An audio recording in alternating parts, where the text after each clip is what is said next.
ડભોઈથી સંખેડાને જોડતા મુખ્ય માર્ગો પર આવેલી નર્મદા કેનાલની બંને સાઇડ ઉપરની પ્રોટેક્શન વોલ તૂટી ગયેલી હાલતમાં છે. અહીં વારંવાર અકસ્માતોની હારમાળા સર્જાતી રહેતી હોવા છતાં પણ તંત્ર ઘોર નિંદ્રામાં હોય તેમ લાગી રહ્યું છે. અહીં વારંવાર સર્જાતા અકસ્માતો છતાં તંત્ર મૌન જોવા મળી રહ્યું છે. આ સ્થળે અકસ્માતોની હારમાળા સર્જાઈ રહી છે. હજી થોડા દિવસ પહેલા જ એક કાર અચાનક કેનાલમાં ખાબકી હતી, જેમાં સદનસીબે 2 લોકોનો આબાદ બચાવ થયો હતો.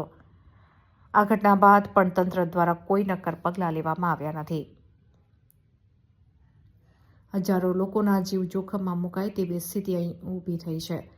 અહીંયાથી રોજના હજારો વાહન ચાલકો પસાર થતા હોય છે. શાળા તેમજ કોલેજ જતા વિદ્યાર્થીઓ પણ આ જ રસ્તેથી અવરજવર કરે છે. રાત્રિના સમયે દિવાલ ન હોવાને કારણે અહીંથી પસાર થવું અત્યંત જોખમી બની ગયું છે. ત્યારે લોકો દ્વારા વહેલી તકે અહીં મજબૂત રેલિંગ લગાવવામાં આવે તેવી માંગ ઉચ્ચારવામાં આવી છે.